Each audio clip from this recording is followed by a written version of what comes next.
Okay, today we're going to take a look at graphing linear equations. We will start by, you will be given an equation. You will need to come up with a set of ordered pairs graph, and then we'll talk about how we can look at the graph and determine if it's linear or not, okay? So I'm going to give X these values. I make sure I use some negative and positive numbers, okay? Numbers, and I make sure that I use numbers so that I can get it on my grid.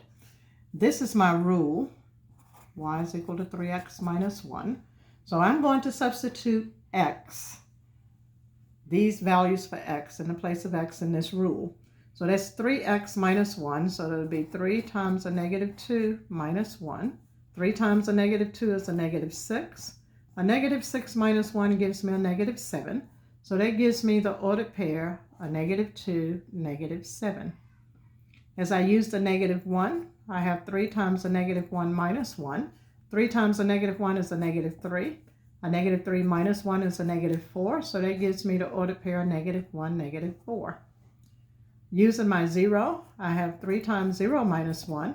3 times 0 is 0. 0 minus 1 is a negative 1. So my ordered pair when x is 0, my value for y is a negative 1. Using 1, 3 times 1 minus 1 gives me 3 minus 1, and 3 minus 1 is 2. Again, my value for x is 1 and y is 2.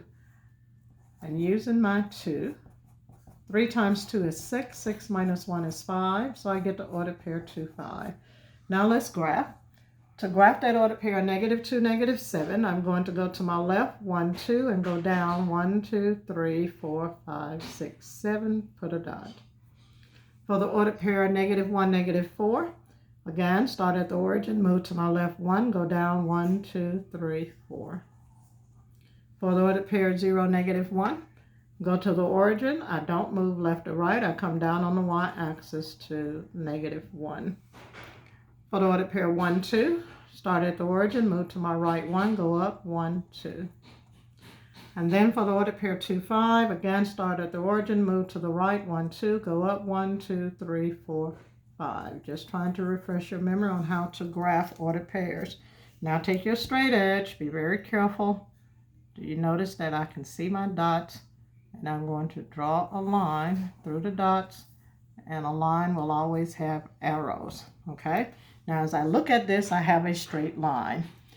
A linear equation, once you have graphed it, it will give you a straight line. So if you have graphed and you have some points that are off, then you need to always go back and double check your work. If it's linear, then it will form a straight line. So I'm going to say that this is linear because I have a straight line. For this next one, I'm going to use some of those same numbers.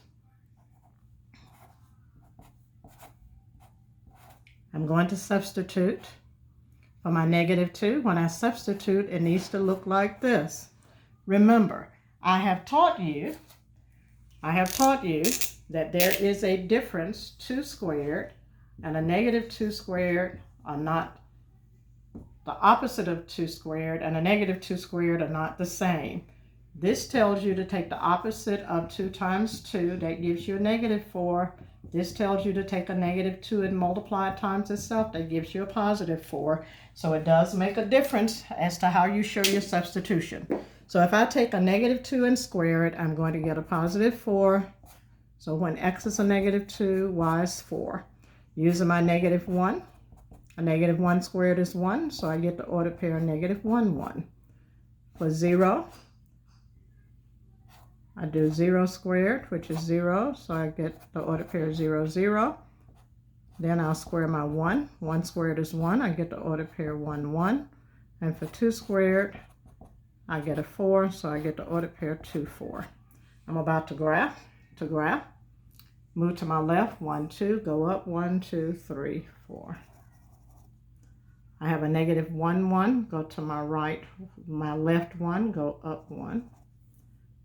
I'm at the origin, graph the ordered pair 1, 1, graph the ordered pair 2, 4, 1, 2, 1, 2, 3, 4.